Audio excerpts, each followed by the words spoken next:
ছাত্র জনতার বিক্ষোভের মুখে গত বছরের ৫ আগস্ট পতন ঘটে স্বৈরশাসক শেখ হাসিনার। এরপর হাসিনা দেশ থেকে পালিয়ে ভারতে চলে যায়। হাসিনা ভারতে যাওয়ার পর নাকি আতঙ্ক সৃষ্টিকারী রাসেলস ভাইপার সাপটিও দেশ থেকে চলে গেছে, এমনটাই বলেছেন বাণিজ্য উপদেষ্টা শেখ বশিরউদ্দিন।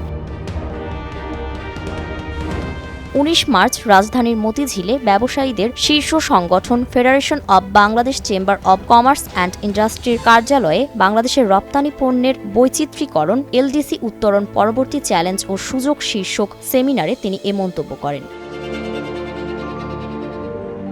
বাণিজ্য উপদেষ্টা বলেন, আমাদের উপদেষ্টা মহলে একটা বিষয় বেশ কয়েকবার আলোচনায় এসেছে, তা হলো আইনশৃঙ্খলা পরিস্থিতি ও দুর্নীতি। এ কথাগুলো শুনলেই আমার রাসেলস ভাইপার সাপের কথা মনে পড়ে, কারণ শেখ হাসিনা যাওয়ার পর সাপটাও চলে গেছে। আমি জানি না বিষয়টা এমন কেন।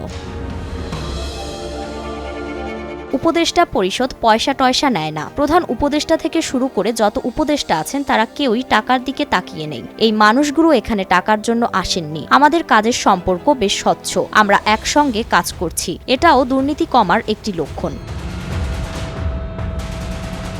বশিরউদ্দিন আরও জানান, ইন্ডাস্ট্রিয়াল স্কেলে দেশ থেকে ২৮ লাখ কোটি টাকা চুরি হয়ে গিয়েছিল, তবে বর্তমানে এই পরিমাণ টাকা চুরি হচ্ছে না। কিন্তু দুর্নীতি এখনো পুরোপুরি শেষ হয়নি। এর জন্য আমরা বিভিন্ন উদ্যোগ গ্রহণ করেছি, যার মাধ্যমে দুর্নীতি কমেছে এবং সামনে আরও কমবে।